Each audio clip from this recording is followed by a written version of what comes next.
I'm your host, Annie Bowles, and this is a bonus episode of News du Jour.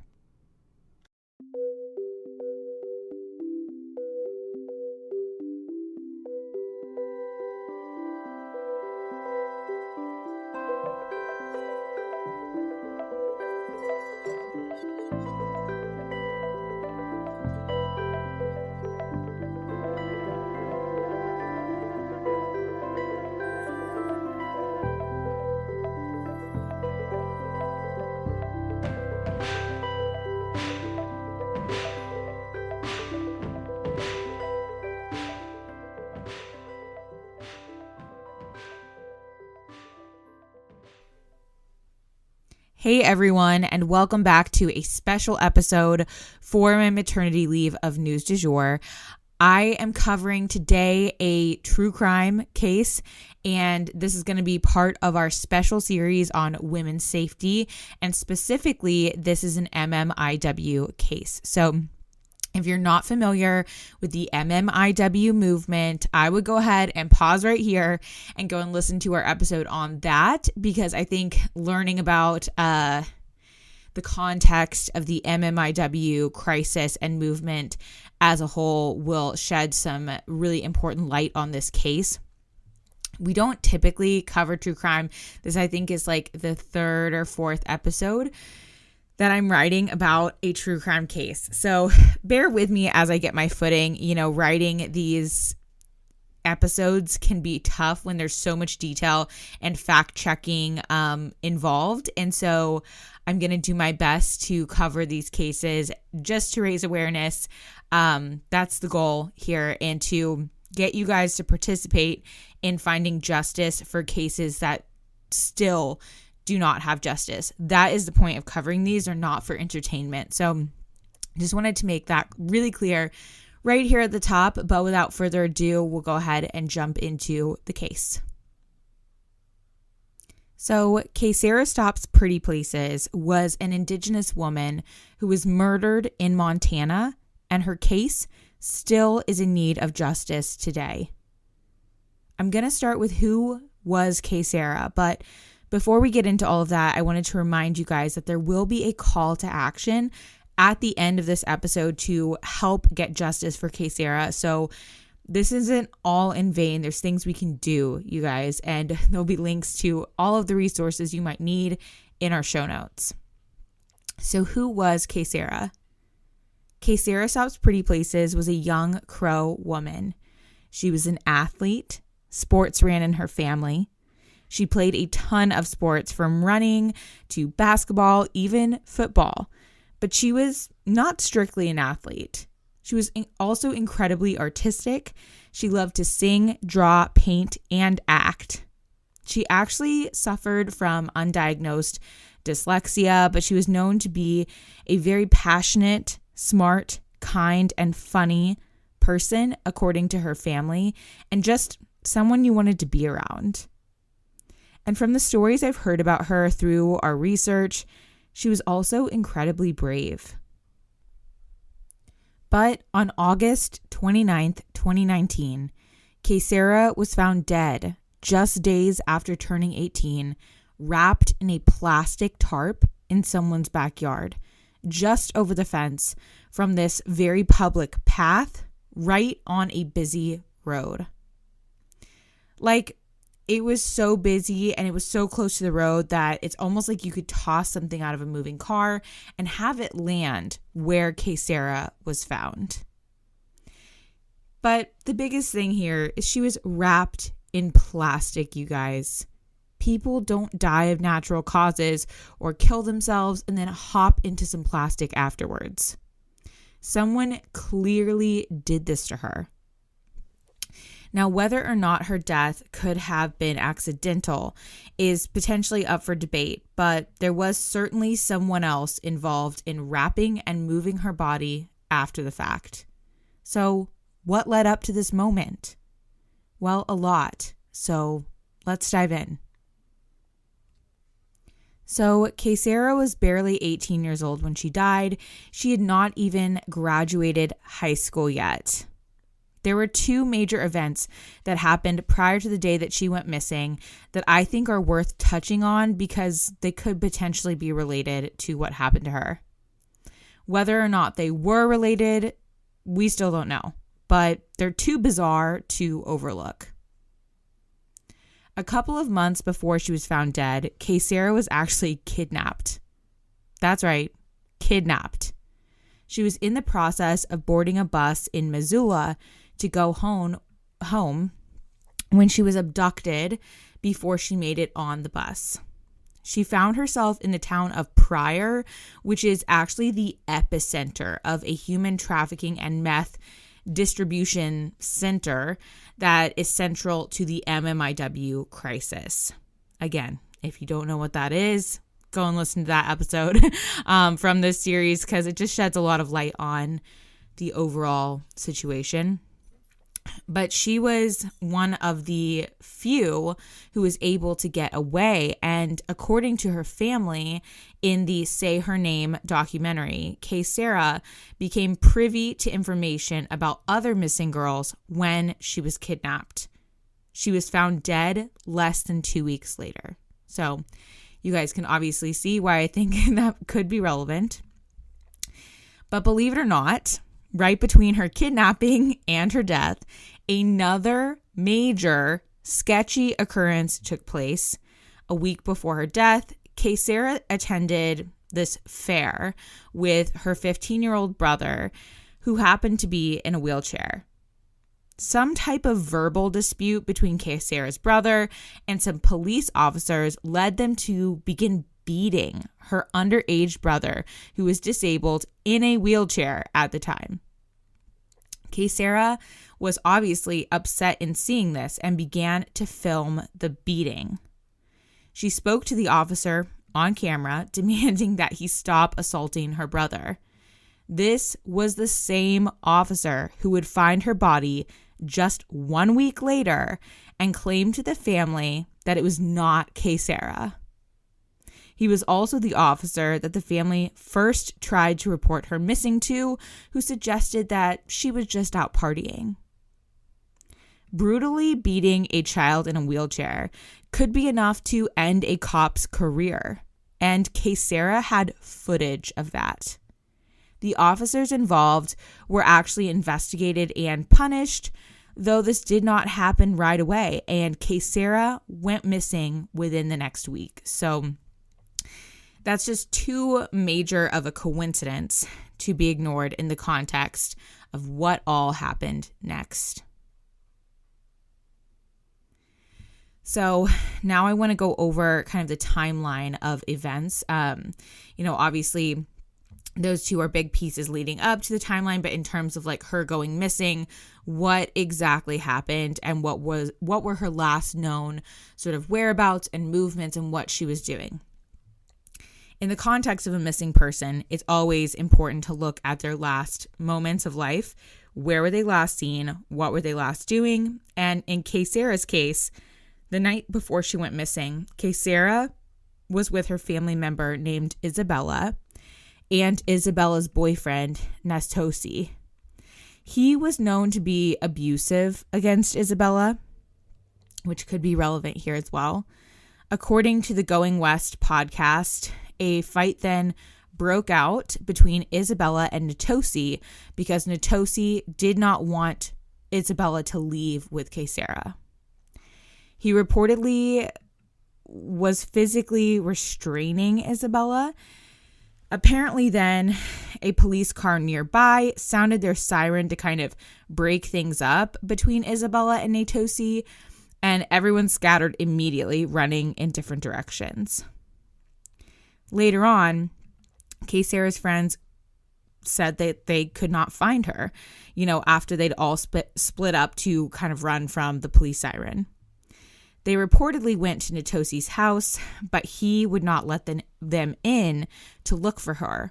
And that is for sure suspect. And we have to also mention the fact that he lived in very close proximity to where she was found. I believe it was just a couple houses down from the yard that she was then found in the plastic tarp. But he could have had a bunch of different reasons for not wanting them in his house that could have nothing to do with Kaysera. That said, this fight and the run-in with the police was the last time that Kaysera was seen alive. Kaysera then went missing on August 24th. August 25th, Kaysera's aunt goes down to the police station to report her missing. They told her that there was a mandatory waiting period, as many parents are told. And this is not true, you guys. I just feel like, if you're not a true crime buff, you may not know that. And there isn't a mandatory waiting period. And in fact, the first hours after someone disappears, especially a child, are incredibly pivotal to finding them and finding them safely. Finally, on August 27th, the police heard the aunt out and maybe wrote down some things about Kaysera's disappearance, but it appeared that they never actually filed a missing persons report for Kaysera. They told the family that she was likely out partying. Oh, it just sickens me to my core. Just that would be the reaction. On August 29th, when word started going around that a body of a young woman had been found, Kaysera's aunt, who she was very close with, as per Crow family tradition, as I understand it, in Crow family tradition, aunts function as additional moms, basically. She showed up at the crime scene, hoping to identify or rule out this young woman's body. Again, the police officer who Kaysera had filmed beating her handicapped brother just a week prior was the one who was there, and he told Kaysera's aunt that it was not her. She left believing him. The police failed to secure the crime scene. On August 31st, the family was still hearing rumors that the body found was a young Crow woman. So the aunt went down to the Bullis mortuary to see if they could attempt to identify this woman, or again, at least rule her out that she was not Kaysera. Terry Bullis, who is the owner of the mortuary, told them again that it was not Kaysera. The family painfully searched for 2 more weeks for their missing daughter, niece, loved one until September 11th, when they were finally told what the police had known all along, that the body was indeed that of their daughter, granddaughter, niece, sister, and friend, Kaysera Stops Pretty Places. A couple of important things that I want to note as well in this sort of timeline piece.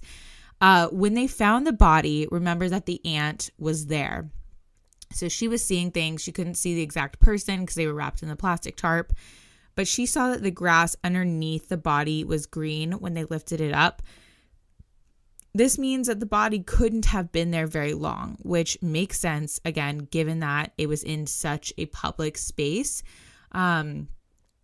And yeah, so I think that's important to note, because it just means that whatever happened to her probably happened somewhere else, because Kaysera had been missing for days.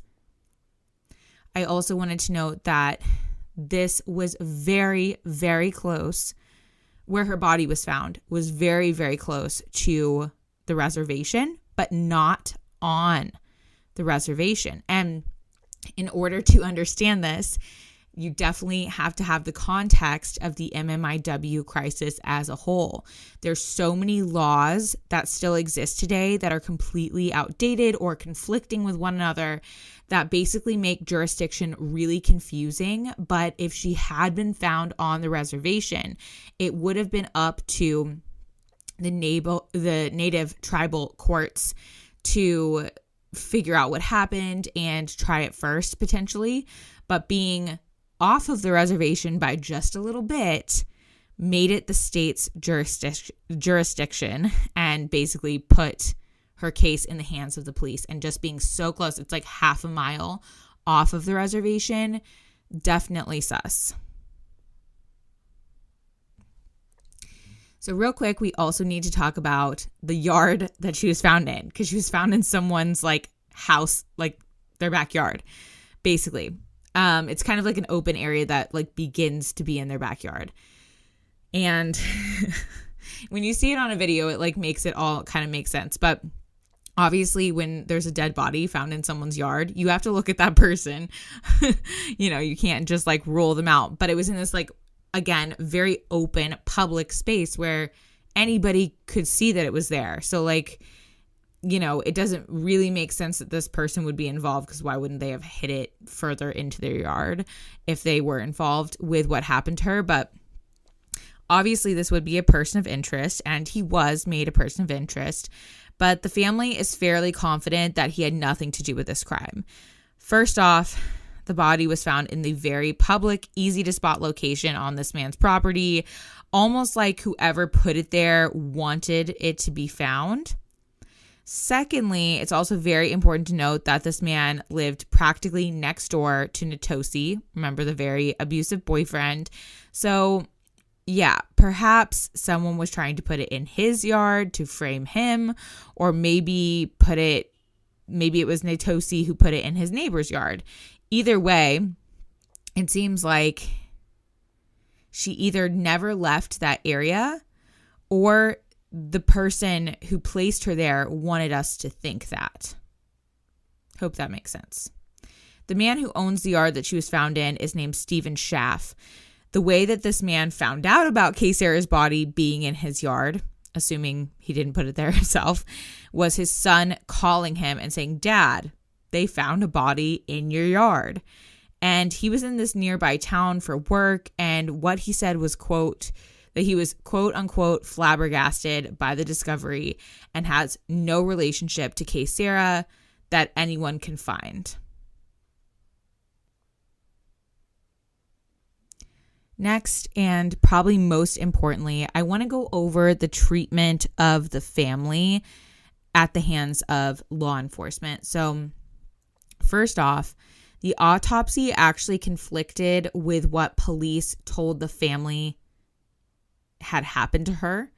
And that was something that I found totally upsetting. They were told one thing had happened to her when something completely different had. According to the family's attorney's website, the Bighorn County coroner, a man named Terry Bullis, actually took Kaysera's remains to his personal funeral home and coerced the family into cremating Kaysera's body against their cultural beliefs. You see, he told them that he would not release the body back to them unless she was cremated. I can't be sure of this because I'm not a lawyer, but that for sure sounds illegal to me. Upset and just wanting to put her to rest, the family reluctantly agreed, feeling like they had no other option. This obviously destroyed evidence for her case, but even if that evidence still existed, this case has actually never been investigated by authorities. They still insist to this day that they do not see evidence of foul play in this case. They never filed a missing persons report or entered this event into the National Crime Information Center. Additionally, family of Kaysera has been denied documentation and meetings that they have requested throughout the years, raising red flags and eyebrows as to why on earth these authorities would not want to meet with a victim's family and give them all the help that they deserve. The county attorney even questioned the family as to why they keep saying that she was murdered. Should I remind them? Wrapped in plastic. Okay. Green grass underneath her. Okay.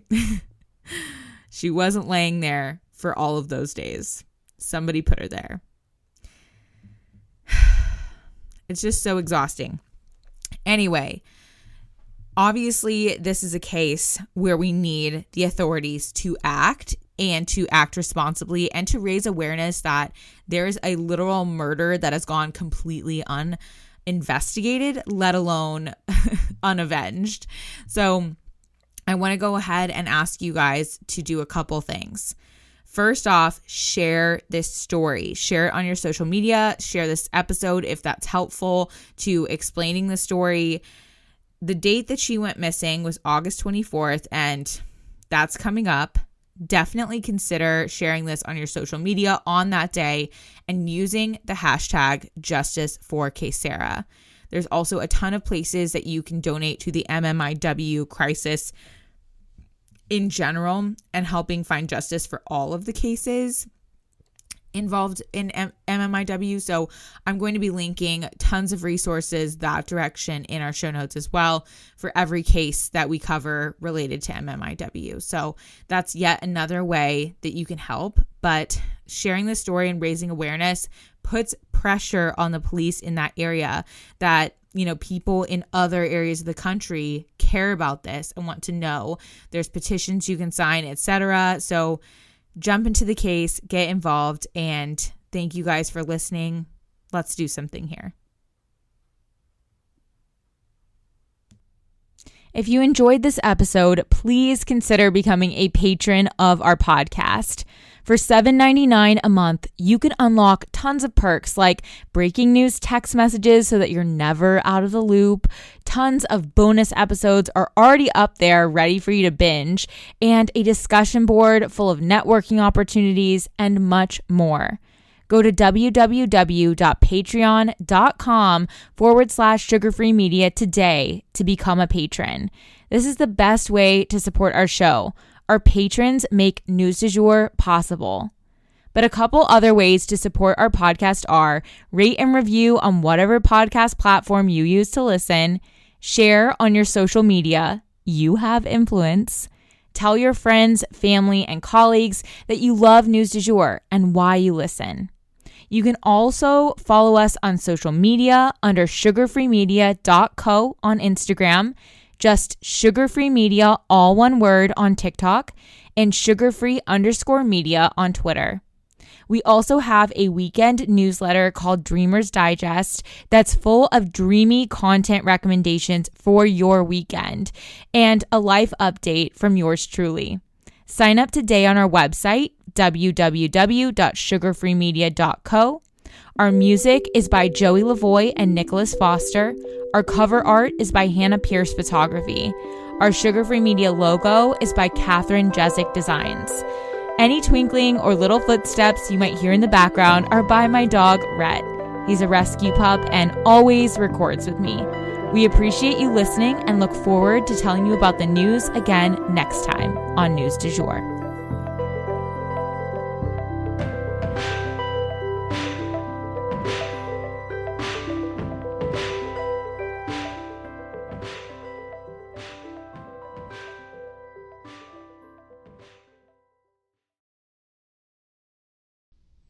Broadcasting from Oklahoma.